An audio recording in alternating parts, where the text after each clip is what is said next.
What's going on, beautiful people? Welcome to another episode of Respect the Game podcast. My name is Edward, named after a great man, that being my pops. Shout out to my mama and my grandmother for helping raise me too. Please make sure you follow at Emax Stats for all your up-to-date high school, pro, and collegiate sports coverage. We'll not disappoint. We'll keep you up to date on all that is going on in the beautiful sports world. Uh, we'll say, what is a podcast without your brother, and then kick it off to Sean Hart Izzo. He not in the building, but we're gonna always hold it down for whoever is in absence. So make sure you go follow at Shine Hard Izzo, um, Cash App, Twitter, Shine Hard Izzo, Surgical Pics coming to a digital wallet near you. And yeah, man, what is a podcast without your brethren? Yo, it's the one and only Black Peace. Let's go. Be sure to go check out Talking Smoke on Apple Podcasts. Sorry, on Apple, Apple Podcasts, Spotify, and we get your dope podcast from. Let's get it. Let's go, baby. Good morning, good afternoon, good evening, depending on where you are in the world. It is I, and in case we haven't had the pleasure of meeting yet, Sedacious Xavier Miles. And I want to say thank you so much again for tuning in with us, hearing what we got to say, loving our perspective on things. And what I want to start doing now is I just want to start saying some random stuff. Random thought is going to be all bald headed men look distinguished. Take it away, bro. I stamped that as ball, man. I approve. Oh yeah, man. So we're going to start this podcast off with a respect or don't respect presented by your business here. Yep. um, I'll kind of what did they call it back in the day with high ball when you play football? You throw it, some people Oh call it yeah. throw it up, hit them up. I think we used to call it just high ball. We But say high ball. I just high ball it in the air. What is something that y'all wanted to highlight with whether you respected it or you did not respect it to start off the show presented by your business right here. I just want to say, respect it or check it is like one of my favorite segments here on the Respect the Game podcast. And with that being said, just me as a fan, I just want to say, I want to check uh, LeBron James and the LeBron James fans and the LeBron James haters because he's 40. Um, I don't respect the hate for a man who is doing things that has never been seen before. Uh, yeah, I mean, I feel like there should always be more celebrating than hating. And, we always find something wrong with everything nowadays. And so uh, before it gets out of hand, and because we could possibly see a gentleman sweep, or maybe we'll see somebody defy history again, coming back 3-1, because we know the numbers on that, right? Um, but how it's looking, you know what I'm saying? If we're betting men and the Lakers are down 3-1, how it's looking, right?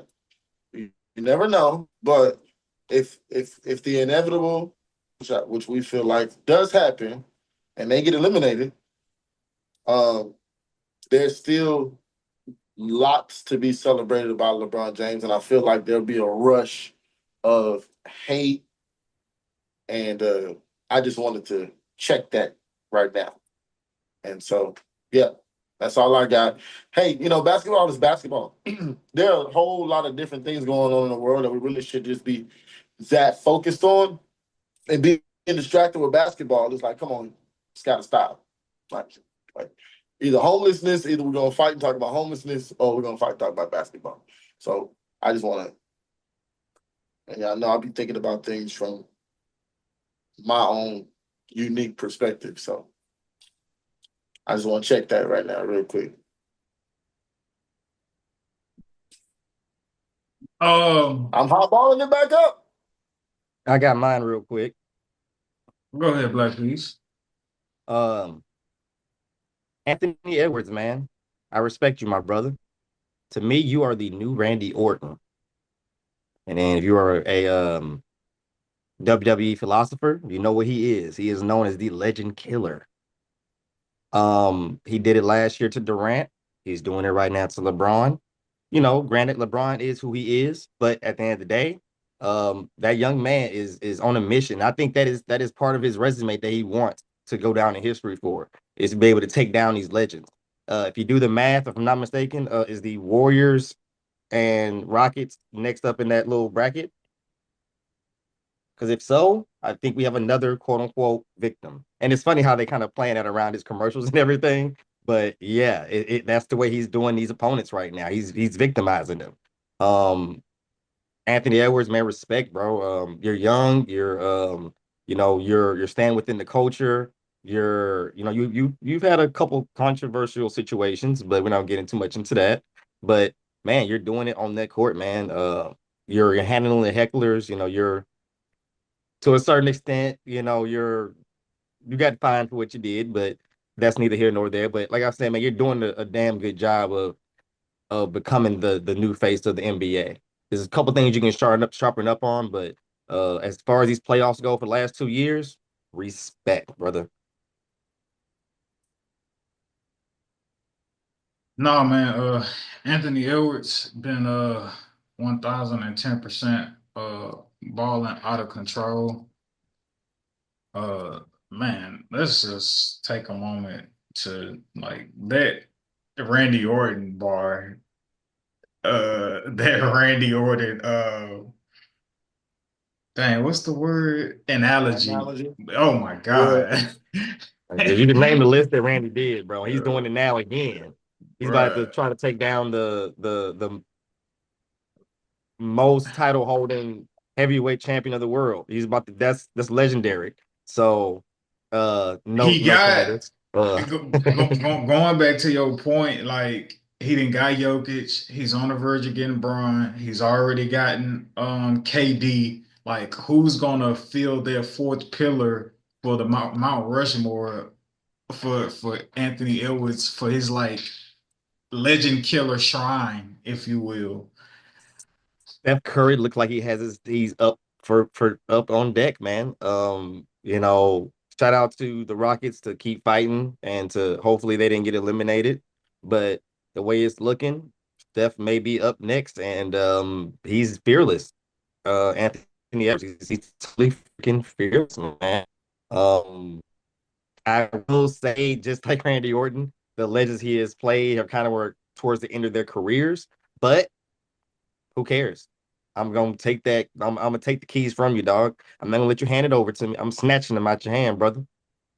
Yeah. So Yeah, Anthony Edwards in this playoff series of the first round versus the Lakers, averaging 29 points, 7 rebounds, and 5 assists. He's absolutely killing it, shooting 45% from the field and shooting 43% from three. named, and they have some prime defenders on the team, on that Laker team. They have a few. They have Vanderbilt. They have, of course, LeBron James, and I guess you can give a half a credit to Austin Reeves. That should not be happening at least on a consistent basis towards that lineup of defenders. And then you have a little bit of a runty Gabe Vincent. So I feel like they have enough tools to be able to slow him down, but it has not happened.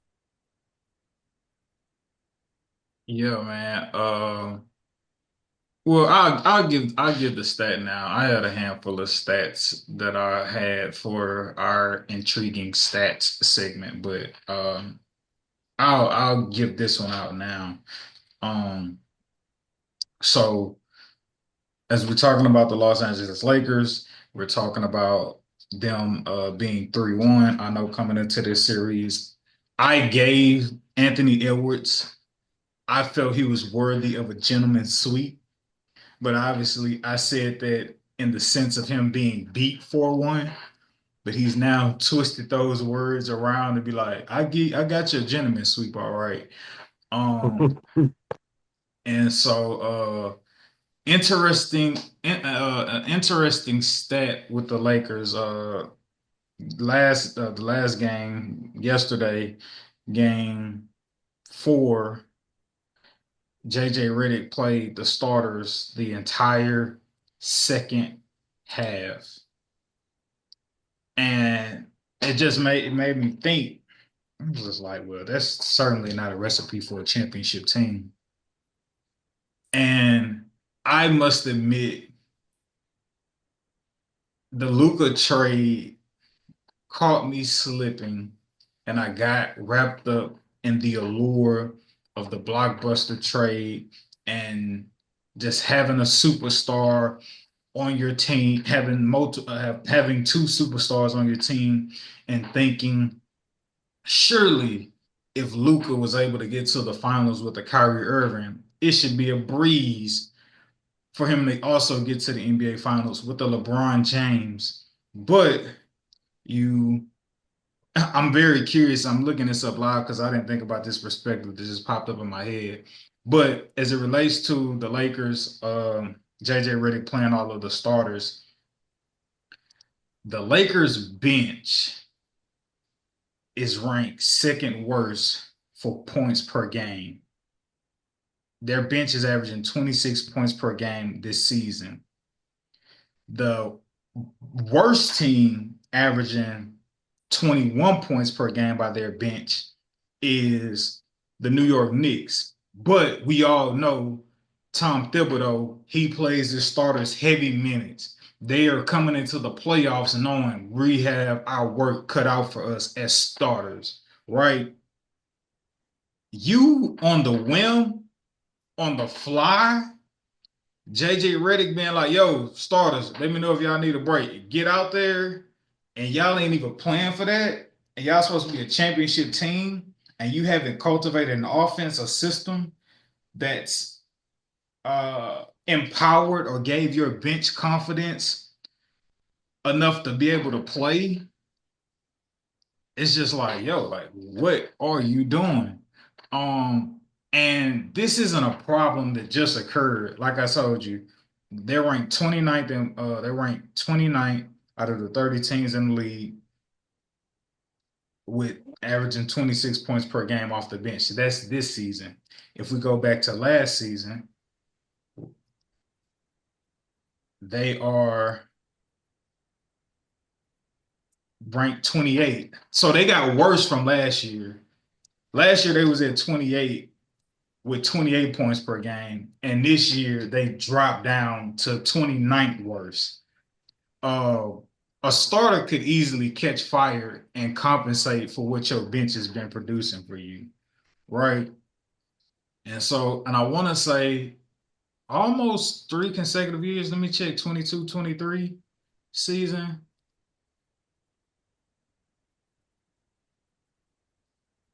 Okay, no. So just for these past 2 years, the Lakers bench has been horrific. 2023 season, they were ranked 28th worst, and this current season, they're now ranked they're now ranked the 29th worst. And in that game, for those who may have forgot, it's a game 4 against the Lakers. Their bench scored a whopping total of 6 points. The Lakers lost by 3, and their bench gave them a grand total of 6 points. Absolutely absurd. Absolutely absurd.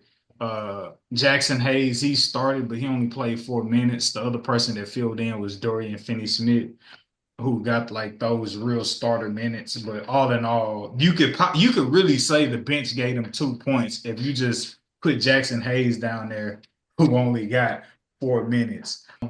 But yeah, man, the Lakers, their bench is absolutely horrific, and that's not breaking news. And when I seen that JJ Redick had played all the starters in the second half, it made me take a step back, and it was just like, hold on, bro, let me like step away from the allure of this Braun and his Luka, and that's all you need to get out of the first round, and let me just like look at their team. And whether it's AD or whether there's Luka or whether there's another said superstar alongside LeBron James, you still ain't got nobody to create their own shot outside of Braun and Luka, and everybody else at best is catch and shoot, and maybe AR-15, but he been struggling. Uh, Saying all that to say, the Lakers are being exposed, and even in the same breath of saying, are they really being exposed, or is the Minnesota Timberwolves really just like playing out of their mind in terms of like the role players? Because like Jaden McDaniels, like I just knew for sure after he went crazy for 30, I just knew he was gonna fall back down to earth. And he still gave you 16. Jaden Daniels, I would say, probably is the unsung hero of this game of this series, as he's giving you 25, 30, and 15. Jaden Daniels averaged 12 during the regular season, and excuse me, Jaden Daniels averaged 12 during the regular season, and right now in this first round matchup, the dude is averaging 19. On top of his elite level of defense, I think he the unsung hero of this series so far. Um, this makes me transition to I want to say I do not see the Lakers losing at home. However, I think whether or not they lose is dependent upon how much LeBron James really cares to win this game. Which brings up the question for me, does LeBron even care anymore at this point in his career? Do y'all think he even cares anymore? It's starting to feel like you don't. Um, Honestly, when they got swept by Denver, I kind of like opened my eyes a little bit, and it's like, and then Bronny got drafted, and something else that kind of started to make me feel like my boy is like setting up for the exit type ish, and so like he may be at a point in time where he's like, I don't have to go as hard no more because I'm on the way out. But then there's a part of me that feels like, well, no, he really cares about being the greatest basketball player ever to play the game. And so it will behoove him to at least try to get one more to kind of get notches up in the conversation. But we'll see. But yeah, that's what it's kind of starting to feel like. Edward, I ain't gonna lie to you. Um, that's a good point. Does he even care? It's like, hey, I got my son in the NBA with me while I was in the NBA. What else is there to really care about? Championships? Running up and down? The niggas jumping all on me? But again, still a GOAT, still a king. Um, who knows? I texted a friend the other day that he was playing with his food, but that's just because I was being prideful. He could very well get put on up out here, and I wouldn't be surprised. I wouldn't be shocked. I'm a Cowboys fan, so yeah, I'm I, used to. I mean, I look at it like LeBron. LeBron's at a point where he foresaw what was going to happen if he kept this up. He's going to get hurt. He's going to be exhausted, or he's going to feel out of gas. And I think these at a certain point, I think game 2 was it or 3, where he went off for like 20 in the first half. That was his, hey, I can do this, guys. I can still play. I can still play playoff game against a formidable challenger, and I can still compete. But what I cannot do, I cannot carry another team again. I'm at that point where he's past that point of his life. He could be a very obviously still a very valuable piece to the team, but all that extra carrying and, hey, all right, y'all get behind me. Hey, y'all got to figure this out. Like, I can't keep doing this. Like, it's we're gonna keep wasting time at this point, because the whole point of the playoffs is not to get a what you call it when you little and they want to make you feel good because you participated, a participation trophy. We don't need that. There's no participation trophies in the playoffs, and LeBron knows that by now because they hold that against him. So he's at that point where it's like, dude, if by some way we make it to the finals or even East or the Western Conference Finals, we're gonna get dusted because I'm exhausted and you guys aren't pulling your weight. I feel like game 4 was it? He could have won that game. If he done what LeBron does, what you can do, he could have won that game. But he needed that team to understand this ain't just me right now. I've shown you what I can do at 40 years old. I need y'all to step up. And I feel like I'm sorry. A lot of them have not been stepping up.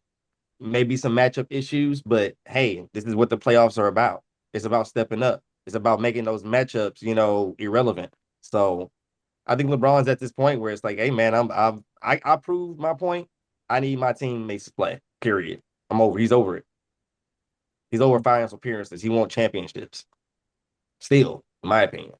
Bron is reached a senior citizen status to where he's earned in some people's eyes, he's earned the grace to be considered 40 when it doesn't go the Lakers' way, but he's also gotten the praise for when it does go their way and he's 40. And so it's like two-sided. Considering his career and how great and historic he's been, he's earned that right for you to like cut him slack after all he's done and given to the game. And I just think it's very interesting now how like that senior citizen discount of criticism he's been granted, where it's like when he great, oh my God, he's doing this. He's 40. He's going crazy. And now you're in the 3-1 situation, you down 3-1 or 1-3, and it's just like, bro, he 40. What y'all want him to do? It's just like, shit, I want him to keep being great and win this series. What you mean? Don't we? You play to win the game. You play to win the game. You got Luka now. So yeah. I have this theory. Oh, sorry. Nah, go. Before we move on, I have this theory that LeBron's game kind of changed from the big three where they meshed, and then when he went with Kyrie, where he took on more of a leadership role and it wasn't equal. Because the big three, I thought it all was equal, and LeBron put in a little bit more because he had more athleticism. But when he got to when he got back to Cleveland, I felt like it was like just a Batman and Robin type thing, not so much a big three type thing. And then when we got to LA, I really felt like it was more so the same thing with Kyrie, but like really leveled up a little bit. And as far as his game being put the whole team on my back, so to speak. And I feel like now, good luck getting players to play up to the way the Cleveland Cavaliers played, because LeBron could exert that same energy, you know what I'm saying, and put the game behind the IQ, put the look to the game behind the IQ way faster at an NBA speed than he can now. And so it's kind of like the players to me seem as though we got LeBron, so we ain't really going not necessarily do our best, but we're not gonna get in the way. You know what I mean? And I kind of hate that. You know what I'm saying? Because we got good players. It's just they feel like, hey, we got LeBron. You know what I mean?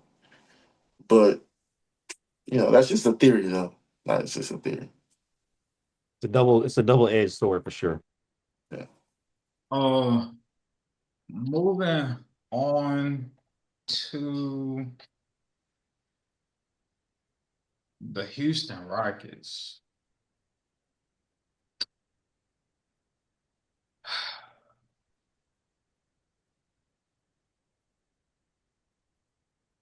I was wrong. So we're doing a moment of silence for a second. Man, yeah, man. Obviously, beginning of the series, talking about do you prefer to play the Rockets or do you prefer to play the Thunder? And Thunder blowing out the Memphis Grizzlies by average of 100 points per game. They get 50 different reasons why. You know what I'm saying? And then, you know, our Houston Rockets, I don't think we're playing bad. I think we just have unfortunately began the process that you can't cheat, which is gaining experience. Those losses that we have, I feel like they are the cause of us not having enough experience under our belt. When you hear Jalen Green say stuff like in game one, the lights were a lot brighter than normal. The court seemed a whole lot bigger than it usually does going into a game one of a playoff series. That screams like lack of experience, right? Then he has only 8 points in that game. And then game two, he goes off for almost 40. And you like to believe he's settled in. You're like, oh, okay, it was just one game. He's settled in now. But I think I put this in a group chat. It's just like, if the lights was too bright for you at home, they gonna be illuminating on your first road game. You know what I'm saying?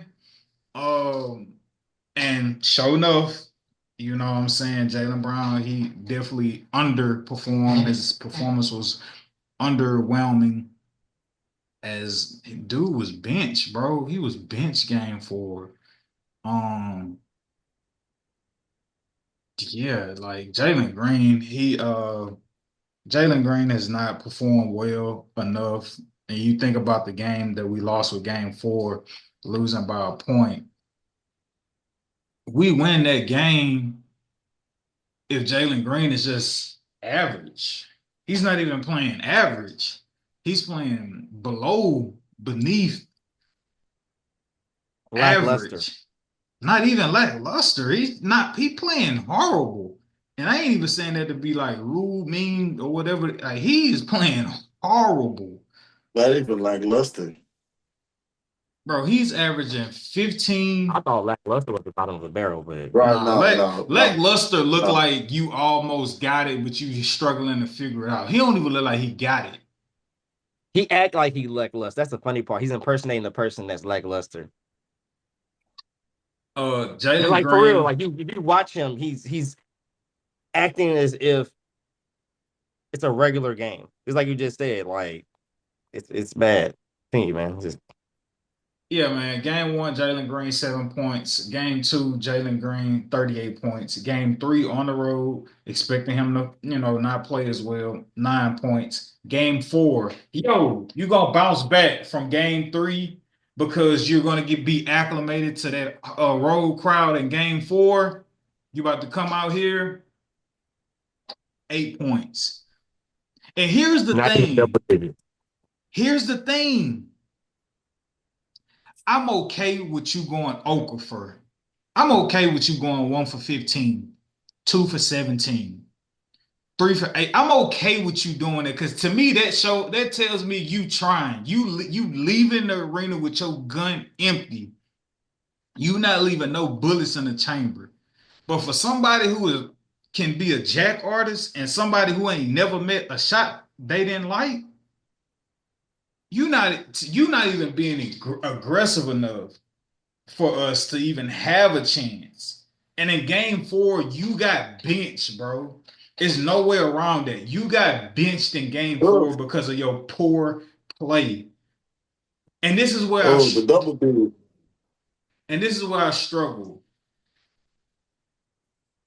I believe because he's young, he should be given grace because this is his first playoff appearance.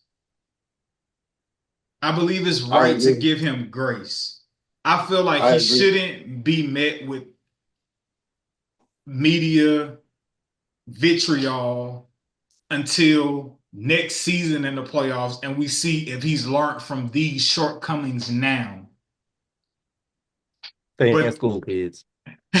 what you say? Stay in school, kids. What's the difference between him and Cade Cunningham? Cade Cunningham is the Nothing. number one overall pick. And he went to college. Stay in school, kids. Have you ready for these situations. Don't try to take the shortcuts. I understand, and I feel like if you have the basketball IQ to be able to take that shortcut, fine. But if you ain't got it like that, brother, go to college.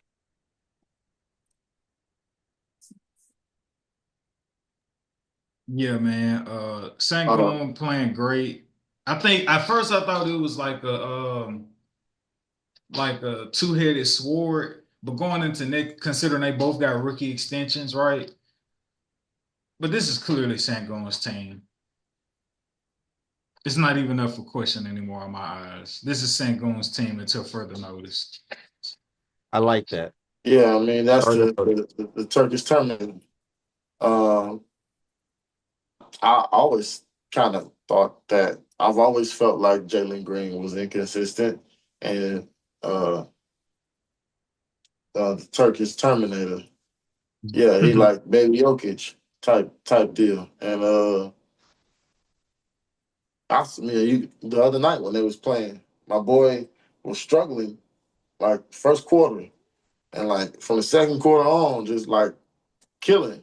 Like, and don't get me wrong, like Draymond is a hard bout. And then you had Looney and the other dude, Pot, the Post. post, yeah. Um, and he still held his own. And Jalen Green just sitting over there looking like yeah, we listen and we don't judge.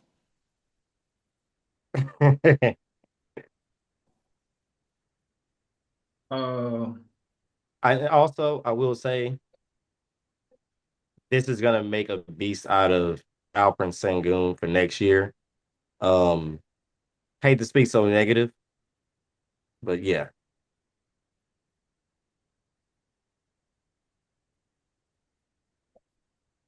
Sangoon. Honestly, I think him and Cam Thompson.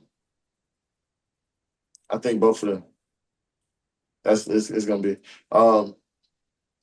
If Fred stay, that'll be a nice little core. I feel like Cam, Seguin, and Fred. Um, and we'll see about Jalen. We'll see about Jalen. We'll see about it. We'll give him another year, right? Another year. But that's probably gonna be it.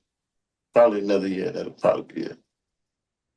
Two things. Playoffs or Sangoon. not. Playoffs or not. My bad. Playoffs or not. Go ahead. My bad, bro. Two things. Sangoon. I think his offensive game is going to be out of here once he gets a jumper, because right now it's like he can't score unless he posts you up. Oh And yeah, no. when He they gonna push. dump the ball down to him in the post, when they're in the zone, and he tends to be a little bit hesitant, trying to just find the open man, which making the right play, right? Some Joker would do. We call him Baby Joker, but it's just like that 15, and he's a good, decent free throw shooter. So I'm just like, why can't we translate that free throw efficiency into 15, 16 footers, especially when guys are sitting in the paint playing off of you because they know you need to feel that contact in order to get into your rhythm to try to score the ball. And I just feel like there's so many possessions where guys are playing off of you, a Draymond, and you have a height advantage. Where like if you just had the fluidness to just, oh, you backing up, cash, 15, like, you know what I'm saying? Like, it will make the game so much easier versus him constantly posting up in the paint trying to beat a double team. And essentially, like they say in the playoffs, they're being a lot physical. That again, they don't have the experience. So like those regular season calls ain't the same. You're not getting those in the playoffs. And developing that jumper puts you in a position to put your fate in your own hands. When you always got to get to the rim and always got to try to get contact, and you're not somebody who's like well versed at being a foul merchant. When the game is on the line, like it was yesterday, you can't like got to make the game easier for you. You got to work smart, not hard. And I just feel like a jumper, him adding a consistent jumper to his game will make his life and his game a whole lot more easier and efficient. And Yeah, man. I was just screaming like, bro, shoot the jumper. They giving it to you. But there's a reason they're giving it to you because they probably don't think you can make it. So if he could build his confidence up and really just fine tune him getting a jumper, like how Jokic eventually moved out to the three and started to shoot the three ball consistently, man, I think Sengun is going to be a phenomenal big man in this league. But yeah, man, I hate him always having to like post up to like get in the groove to get his shot off. It's just like you can't always. And then when he don't get a foul call after posting somebody up, he looking at the rep. It's like, bro, you can't put the game in the ref's hands. That's why a jumper would be a great arsenal for you to put into your weaponry. Um, so yeah, man. Second thing, Jalen My Green. thing is, I'm gonna say this real quick. Jalen Green is playing the long game. Why do I say that? If he's on fire in these playoffs, he becomes trade value. But if he playing ass, ain't nobody gonna want to trade for him, right? So he could be right? playing the long game to try to stay in Houston. I'm just saying. And he know he got the time because he's so young and he can play for, a couple more max contracts down the road. But if he don't get it together, this past season will be the last max contract he ever see. I was just gonna add, um, they should have some never never seen unseen footage of Hakeem Olajuwon workouts, and just lock your boy in the room and just have him work with Hakeem all day every day, and let that be what that is. I mean, right, you know, and Hakeem will say, "Hey, this is how I do the dream shake." You know what I'm saying? My floater, left hand, off hand, whatever. Yeah, man. Yeah. Moving on to our intriguing stat segment brought to you by your logo here. um, so the Denver Nuggets and the Los Angeles Clippers are currently tied 2-2. And the intriguing or interesting stat, if you will, for this week is teams that are tied 2-2 in a series. The team that wins game 5 goes on to win the series 81% of the time. Yep. Uh, as we're shooting the podcast now, the Clippers and the Nuggets are playing. In the first quarter, Denver is up 26-19. We seen game 4 in LA. Aaron Gordon gets I don't know if you want to call it a tip in dunk, but he gets the game winning dunk. At the end, Yeah, yeah. at the end off of Jokic's air ball. Series tied 2-2. Fellas, who do y'all have winning this series and in how many games?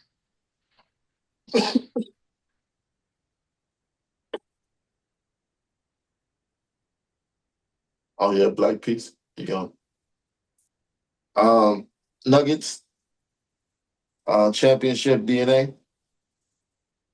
Yeah, I think it starts to, I think it starts to edge them out. The experience will be what it is. The ability to be able to stick to a consistent game plan and defense. And I say it's a good series. I'll give it. Mm, I'm gonna go 7 because I expect the Clippers to defend home. Nuggets and 6. Clips in 7, and James Harden is going to prove Black Peace wrong in a game 7, having one of the greatest playoff performances he's ever had in his life. Clips in Well, 7. I like to see that. You say you can see that. You say you can see that. No, I said I'd like to see that. Okay, I apologize. Wasn't necessarily aggressive. It's just either I was just trying to make sure, like, you said that too. Oh, I guess. No. But yeah, man, again, that is your interesting stat of the week brought to you by You give your company, your logo here. Teams who win game 5 after being tied 2-2 go on to win the series 81% of the time. Respect that so stat. Moving on. Hold on, I just want to wrap up these wrap it up then. these first round games. Heat, they obliterate the no, excuse me, the Cavs obliterate the I'm like, Heat. wait, hold up. They got obliterated. Right, they got obliterated. Nah, the Cavs obliterate the Heat. 50 in the second quarter. They're obliterating Cancun. Yeah, 1-2-3 Cancun definitely in full effect. They get swept 4-0. The Indiana Pacers, they just beat the Bucks 4-1. The Pacers, part of winning the championship is being healthy. The Bucks have not been able to do that. When Dame came last year, Giannis was out, and now that Giannis is healthy, Dame is out, torn Achilles. So not sure if Dame will take the entire season off for next season or he'll try to come back late. Definitely a speedy recovery. Dame made a post saying his will, not my will, talking about, it's just like, whatever God has planned, like it's gonna all come together. This is about what God wants, and not about it being on my timing. And so, knowing Dame to be a spiritual man, I just say to the Achilles injury, obviously is devastating. Trying to figure out why now, late in my career, trying to figure stuff out. But you know what I'm saying? Hey, man, Scripture says God works everything together for the good. So we just gonna everybody who are fans and supporters of Dame, you know what I'm saying, going to trust and believe that this is not the end of Dame's career in no way, shape, or form, and he'll be able to finish still playing elite basketball and retire on his terms. So yeah, man, get well soon to Dame. Right now, the New York Knicks lost to the Pistons. If I'm not mistaken, that must have been a game winner. That must have been a game winner. I'm not, if I'm not mistaken. New York Knicks lose game 5 at New York, and now they have to go back to the Detroit for game 6. So that will be absolutely great. And I just got excited simply because today, Scheinhardt Izzo is not in the building, but I am going to help you with some picks, ladies and gentlemen.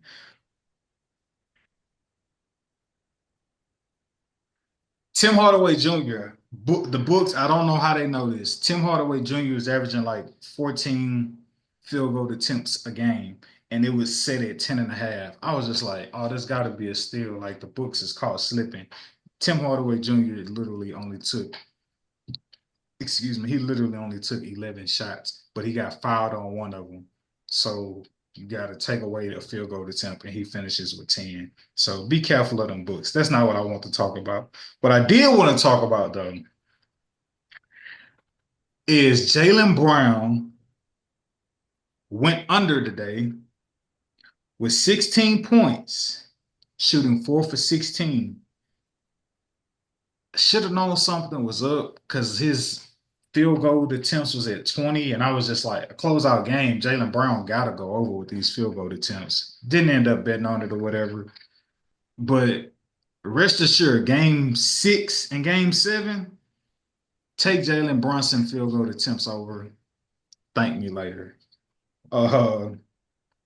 Yeah. Again, like I said, man, I was absolutely, utterly wrong. Very curious as to how things would have turned out. Ja Morant gets hurt in game 3 against OKC. And after that, they take off. They come back.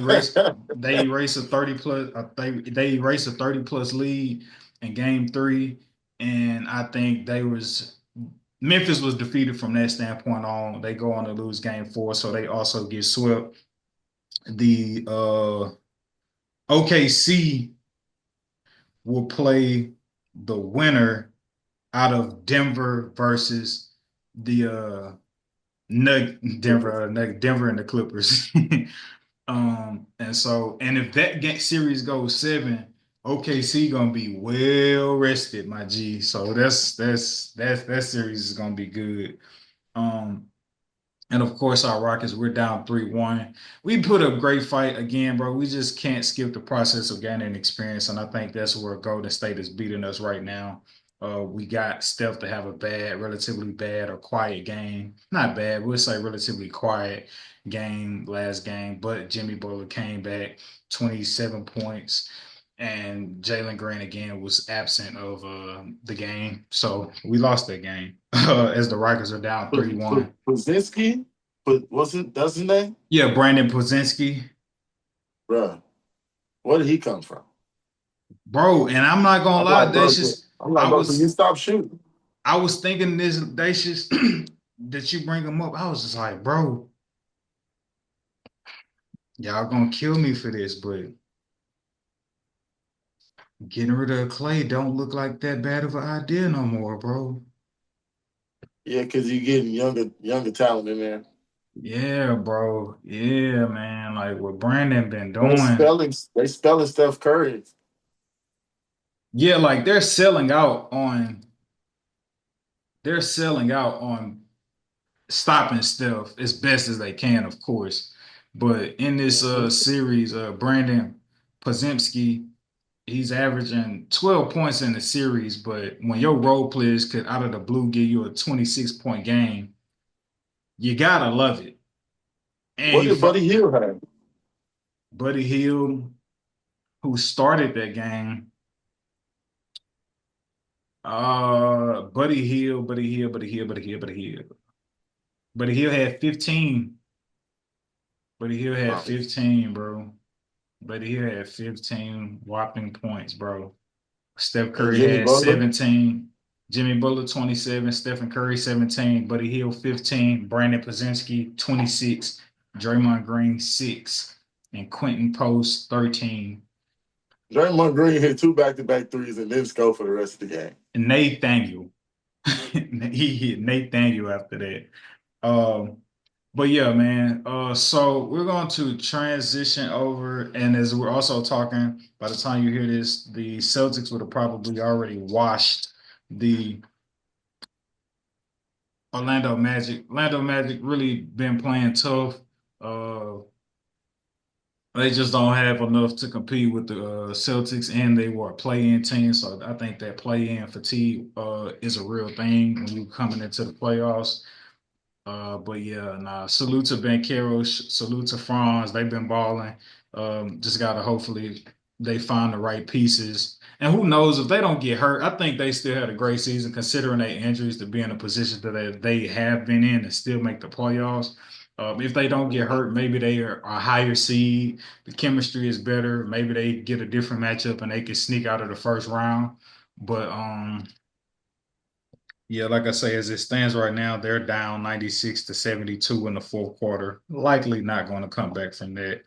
And so, yeah.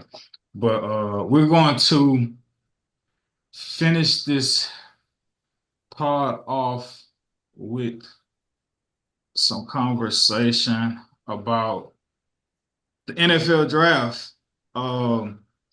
Black Peace, whether you hate him or love him, he was 1,010% correct about Shedeur Sanders. And I'll just start there before we go further. Darnell, what was your takeaways from the draft? I would say, were you surprised? But I mean, you knew it all along, so why would you be surprised? But what were your takes? Not just from the Shedeur situation, but just from the draft, as a whole. From the draft as a whole, I'll start just with Colorado. Just like I said before, he had a pretty good receiving squad. Every last one of his receivers got drafted in the NFL, Mr. Shedeur Sanders. Just to get that out the way. But the entirety of the draft, I was very pleased. I feel like a lot of teams got what they needed I feel like it wasn't too much of, oh, why'd you get that guy? It was a lot more of, oh, that was a good piece, good piece.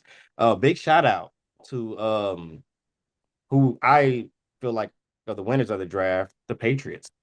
They got a good running back, they got a good lineman. I think they got some people on defense, if I'm not mistaken. I think they had another receiver. I mean, they giving everything Drake May needs to be successful. They're giving everything that team needs to be another playoff team once again. In case you didn't know, I'm a Drake May supporter. The kid is to me just the second coming, man. Of who? I don't know. We'll figure it out. But yeah, just gonna give a shout out to the Patriots, man. I feel like they're gonna be back to a playoff team and maybe at max, what I'm gonna limp, maybe a playoff team, maybe number seven, because it's 7 teams in the playoff, if I'm not mistaken. So I'd either be number seven in the playoff this upcoming year. Just giving that out there. Sorry. Thank you. Dacius, how does Cowboys Nation feel about this past draft? All I know is they're excited about Tyler Sunday. I don't really do Cowboy nothing until OTAs. And after OTAs, I assess the team and I go from there. But I didn't watch the draft. I kept seeing on Instagram that Shador hadn't got drafted. I thought that was unfortunate. But yeah, it is what it is. Legendary. But yeah, I honestly couldn't tell you how they feel. And if I'm being frank, I don't care. Um, yeah, I'm not the typical Cowboys fan. And I'm just real. The Cowboys play the way that the Cowboys play force you into a life of I don't have time for these niggas. That's understandable. So That our Houston Texans, man. I like what we did in the draft. Sean Hart Izzo was talking last week before the draft, talking about just like which way are we gonna go. Made a lot of off-season free agency moves, kind of like restructuring our offensive line. We're also injury prone. We lose Stephon Diggs, he got hurt in the middle of the season. He goes to the Patriots. Then we have uh, Tank Dell, who ends up getting injured with a torn ACL. Um, and then what's our other number one receiver? I forget his name. Nico Collins. Nico, he gets injured. He comes back middle of the season. So just dealing with a lot of injuries with our receiving core. So I like what the Texans did. Hold on, I'm sorry. They had 9 draft picks total. They traded out of the first round. Their first pick, they went wide receiver, Jaden Higgins from Iowa State. So they went wide receiver, right? Because we definitely need to fill that role with just how beat up our offensive, not our offensive line, but our wide receiver core is. Then after we took Jaden second round, then we backdoored also again in the second round and went Ariante Ursary, Ursary, Ariante Ursary, an offensive lineman. So we stout at defense, put me down top 5 defense going into this season. I think that's going to be the igniter for us to start making a playoff push in these upcoming years with our defense. And as our defense has already been set in stone, re-signing Stingley, seeing in the draft how we go wide receiver, offensive line. Let's get CJ some weapons, some young guys. CJ is still relatively young. And then after we go get the offensive lineman in the second round, we backdoor. This is very interesting. We talk about chemistry. Jaden Higgins, our first pick, was from Iowa State. Then after we go get an offensive lineman, again, Ariante Ursery from Minnesota. Our third pick in the third round, we go get Jalen Noel, who's also a wide receiver from Iowa State. So Jalen Noel and Jaden Higgins are both teammates and played in college together. I think some kind of way that is going to pay off big dividends with us just having two guys from the same system, having chemistry. So yeah, from there we went defense. Jalen Smith from USC, Jaquavius Marks also from UFC. You got a lot of chemistry going on with these draft picks. Jaquavius Marks, who's a running back from USC. Jalen Reed, safety from Penn State, 6th-round pick. Graham Mertz from Florida. Don't give a damn about you. I'm gonna just be honest, Graham. We don't need you. Keontae Hamilton from Rutgers, defensive lineman, 7th-round pick. And then our last pick, Luke Leachy. Forgive me if I'm pronouncing your name wrong. From Iowa. He's a tight end. I know how you feel about those tight end spots, Black Peace. But yeah, man, excited for what we're gonna do. Yes, sir. Excited for what we're gonna do this upcoming season. I really need us to find a way to beat the big teams, the primarily in the AFC. We need to find a way to beat the Chiefs and find a way to beat the Baltimore Ravens. Until we can beat them teams, we will not be ready for true Super Bowl contention. So yeah. Dacius, where do you side with the Shedeur Sanders? Oh my God. I'm not even gonna disrespect you, bro. I'm not even gonna disrespect you. But as I sit in the group text, we got respect for you because you was a 0-star and you worked your way up to being a #1 overall draft pick in the NFL. Talking about you, Cam Ward. Salute to what you've done. Salute to what you have accomplished. But I wish you absolutely no success in the NFL as long as you are in the AFC South. I'm a Texans fan. You was drafted to the Titans. And the Texans been salty about the Titans being able to have the Houston Oilers colors. And then Warren Moon came out and gave you #1. So that made me more salty. Mm-hmm. Wish you absolutely no success in the NFL as long as you are in the AFC South. It's not personal with you. Unfortunately, as some people say, you was born into this, you got drafted into this shit. So it's up with you forever until you leave the AFC South, Cam Ward. Leave the AFC South, and I'm rooting for you. But as long as you are Titans, I could care less about you, my brother.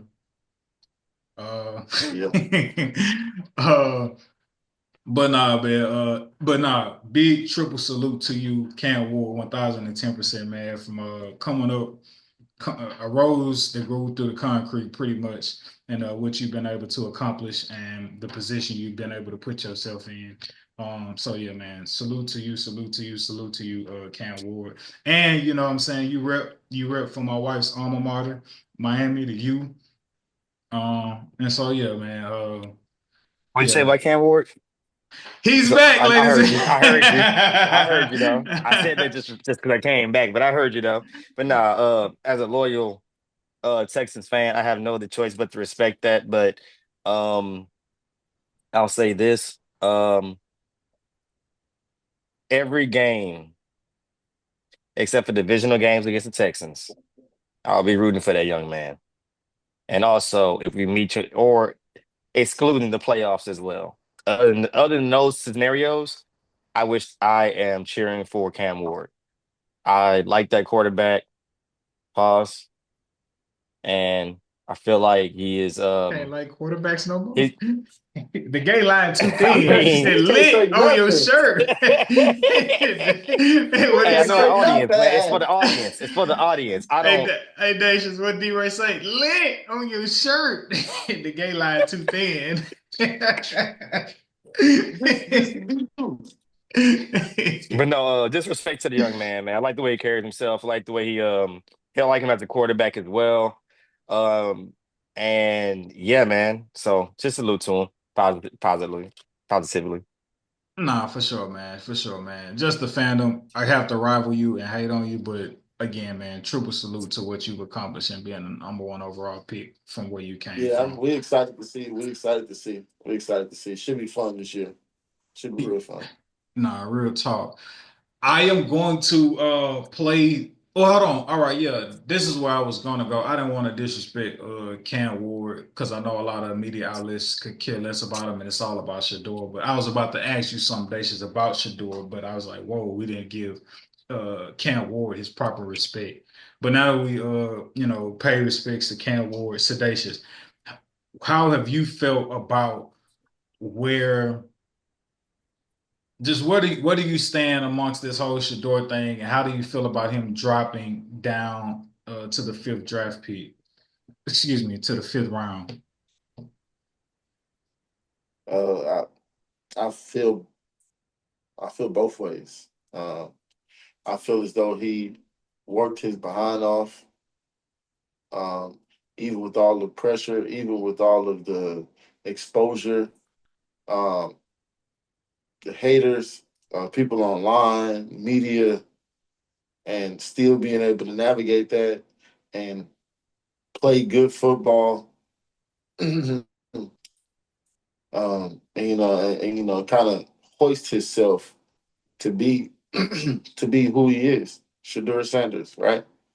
He earned that, rightfully so. He went out there and went to war with guys and earned that. Um, and I believe that. I feel that way, but I also feel that people are watching you, and when you are someone whom people are watching, you got to watch what you both do and say. And I understand these people who feel that there is confidence, but then there is that thin line where arrogance is on the other side. And depending on what room you're in, it your confidence can be mistaken for arrogance. And so, since we live in a society where the society is softer, everybody believes that society now is way softer than we used to be. And with that being said, you gotta understand that, and you gotta kind of tailor your brand to that. I mean, we understand who you may be as a person, and your culture and your background and your friends and your brothers and cousins, right? We understand your influences. But when it comes to these folks and their money, whether it's putting your face on in commercials, putting your face on billboards, you know, and the NFL, they take that shield seriously. The NBA, they take their shield seriously too. Will blacklist you and ball you for accusations. And so, knowing that this is the machine that you are trying to do business with, you got to tailor your brand a certain way. And so, when you don't, you you make yourself susceptible, excuse me, to treatment from said machine in whatever capacity. And do I feel like some of this treatment was came to play in the draft? I do. Um, do I feel like it had a little percentage to do with his actual play? Yeah, I do as well. So, like I said, I feel both ways. If you would have asked me what my percentages were, I say like 20-80, 20 going to his play, 80% going to his brand. And that's just is what it is. We know who are those executives in those offices. We know that they are not us.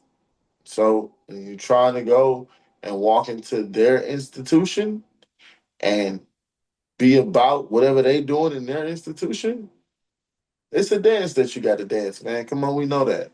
So that's why I say I feel both ways. And when I feel that way, I don't say anything. I just kind of let things play out. But you know, There's Um, always good and evil at play. Always. Money and no money. There's always good and evil at play. I want to play something from the Coach JB show with Big Smitty, where a former Colorado alumni football player who's followed the program since who's been following the program, but is like a good inside reporter guy who's been following them since Dion got there. And somebody who has praised Shador and the program all season for all that they've done. I want to play what he said. Um, I want to play what he said about the reports that he was getting about Shador from during the draft. I'm simply saying right now, if I'm him, I'm taking this opportunity to make football first. Because when I heard about him in the meetings, and this is coming from inside NFL people too, like front office types, keep in mind that I, kind of know a lot of people. So I started making some phone calls and questioning, like, okay, is this just anonymous hate, or were his meetings really that bad? And what I heard was his whiteboard work. Like he struggled lining up the offense correctly in anything but spread sets, and he couldn't identify defenses, and he doesn't know pass protections, and he's just like he's playing checkers instead of chess. If you don't ever put your quarterback in professional situations under center, moving the pocket and sprint and bootleg, multiple tight ends on the field, running zone and scissor concepts, fullback on the field, again, professional stack concepts, lots of motion patterns, the ability to drain the clock, the ability to run the ball, changing the play at the line of scrimmage, understanding that he's responsible for the pass protection, not the offensive line. The offensive line will do what you tell it to do. Their job is to protect you. Your job is to protect you. Walking in and being able to line up 11 3-by-1 tight end ISO left, close bunch right, nasty, under Sam Stack, strong safety, force cover, one fence man. Where's the squeeze gap? How do we run Gator? How do we run Sally? This all needs to happen pre-snap. You know what I'm saying? And getting up there and just busting it out, telling everybody what it is, and the coaches are like, holy shit, this kid's brain. Instead of what I read and heard, that he's sitting there in meetings with his hat cocked and his fucking headphones on that are still playing, while he's talking to the coaches, and he's all nonchalant talking about, well, if you don't like me, don't draft me. And the men in those rooms went, okay, we'll call your bluff. With that Darnell Black piece, I just want to play that for context. Just I take pride, and it's important to me that we use our platform to not just be one-sided. And even if we do particularly pick one side over the other, I think it's important for those who take the time out to listen to us that we do our best in providing them a multitude of perspectives. And I think this perspective that I just played was very needed as we do our best, like everybody else, trying to unpack what happened to Shador falling in the draft. Take the floor back, please. First and foremost, I do not hate Shador Sanders. Okay. This is something I honestly have not always felt about the gentleman. Last year, at the beginning of the season, I was actually a Shador fan. I thought it looked promising. I even at some point thought first top five draft pick, maybe even Heisman. But he went wrong with me when I feel like he bought too much into the hype and didn't take enough responsibility, brother. He didn't take enough god doggone responsibility. When you lose, take responsibility. Don't point no fingers nowhere. Just like they just said, it's not your offensive line's fault that you got sacked. It's your fault. You're the leader. You're calling everything. If you know that's one of their faults, do something about it. But to get back to it, you let the height of the Shadur of the Sanders name and the perfect timing and the AP watches on the field get to your head. You let that overshadow what you're supposed to be doing. The what is it? The pre-draft interviews, the the public interviews, you know, nothing about it said football player. You look like an entertainer. That's what you look like. You're like a rapper slash entertainer. Nothing about you in any of those in the last 2 months said football player. Nothing screamed it out. And I feel like you got what you deserve, brother. Sadly, man. Nobody goes into a job interview blaring their music. Nobody goes in a job interview or should go into a job interview with jewelry. Nobody should go into a job interview telling people what they should and should not do because you're looking for an opportunity to better yourself that they're going to provide for you. You know what I'm saying? So when people feel some type of way of, oh, we just being confident, like, no, man. Would you hire Shadur Sanders?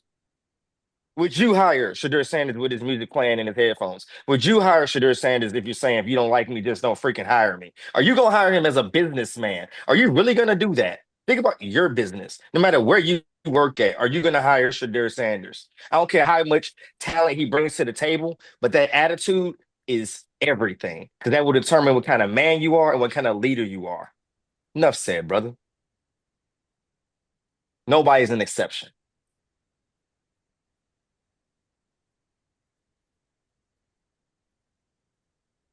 Beautiful people. If nobody else has anything to add, the doors of the church are open. Is there is there one? Is there one that has anything else left to add? You looking for a podcast home?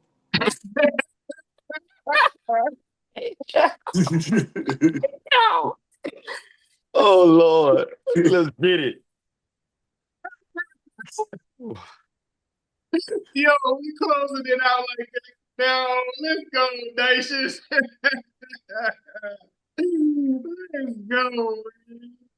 Yo, Just man. keep it peaceful, baby. That's Keep it what you peaceful. call a great episode, man. Keep it peaceful. Shout out to our brother Shahor, who wasn't in the building tonight. We definitely held it down for him. Follow us on all social media platforms. It's down there in the description. Please, please hit the subscribe button. It helps us out a lot as not only y'all get to enjoy this great content, but y'all get to put us in the algorithm as we grow and be able to share with other people out there in the world. So please hit that subscribe button. If there's nothing left, let us all stand. Hit the subscribe button. Beautiful people, this is what you call a great episode, and we will see you next week.